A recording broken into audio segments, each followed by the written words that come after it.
CAGR compound annual growth rate அப்படின்னா என்னது ஆக்சுவலா? இது வந்து நெறைய கேள்விப்பட்டிருப்போம். எப்படி ஸ்டாக்ஸோட growth ரேட் என்னன்னு செக் பண்றதுக்கு, மியூச்சுவல் ஃபண்ட்ஸோட growth ரேட் எப்படி இருக்குன்றத பார்க்கறதுக்குலாம் சிஏஜிஆர்ன்னு சொல்லி மென்ஷன் பண்ணியிருப்பாங்க. ஆ சிஏஜிஆர்ன்றது ஒரு பெர்சன்டேஜ் மாரி நம்ம பார்த்திருப்போம். ஒரு ஸ்டாக் வந்து 20% இன்கிரீஸ் ஆயிருக்கு அந்த மாரிலாம் போட்டிருப்பாங்கல்ல. பட் ஆக்சுவலா சிஏஜிஆர்ன்னா என்ன மீன் பண்ணுது அப்படின்னா, இப்போ ஒரு சிம்பிள் எக்ஸாம்பிள் எடுத்துப்போம். என்கிட்ட வந்து ஒரு ரூ. 100 இருக்கு. அந்த ரூ. 100 வந்துட்டு நான் ஒரு ஸ்டாக்ல போட்டிருக்கேன். அந்த ஸ்டாக் வந்து இயர் 1லேருந்து இயர் 2க்கு வந்து ₹200 மாறி இருக்கு. திரும்ப வந்து ₹150 தான் மாறி டவுன் ஆயிடுச்சுன்னு வச்சுக்கோங்களேன்.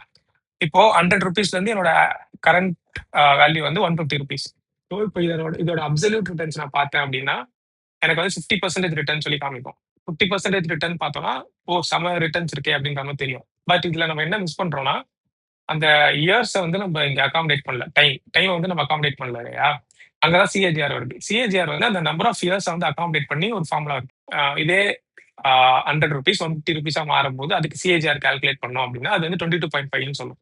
ஸோ அதாவது என்ன அது மீன் பண்ணுதுன்னா, இந்த இந்த ₹100 வந்து இங்க ஸ்டார்ட் ஆனது வந்து 22.5ன்ற மாரி ஸ்டெடி குரோத்தா போயிட்டு இருந்துச்சுன்னா, இயர் 3ல வந்து அது வந்து ₹150 வந்து அச்சீவ் பண்ணியிருக்கு அப்படின்றது தான் அது மீன் பண்ணுது. ஸோ இத இத வந்து இன்னும் விஷுவலைஸ் பண்ணி பார்க்கணும்னா, இதே ₹100 10 இயர்ஸ் கழிச்சு நான் பார்க்குறேன். ₹150 ஆயிருக்கு. சிஏஜிஆர் இல்லாட்டி நான் என்ன நினைப்பேன், 50% ரிட்டர்ன்ஸ் சம்மர் ரிட்டர்ன்ஸ் அப்படின்னு நினைச்சுப்பேன். ஆனா அது சம்மர் ரிட்டர்ன்ஸான்னு கேட்டா கிடையாதுல்ல. ஏன்னா இங்க வந்து 10 இயர்ஸ் ஆயிருக்கு. இதே நம்ம சிஏஜிஆர் வச்சு இத கால்குலேட் பண்ணோம்னா 2% 3% மாரி தான் காமிக்கும். ஸோ இந்த ₹100 வந்து 2%ஆ குரோ ஆயி, காம்பவுண்ட் ஆயி, கடைசியா 10 இயர்ஸ் கழிச்சு ₹150 ஆயிருக்கு. ஸோ அதுதான் வந்து சிஏஜிஆர் மீன் பண்ணுது.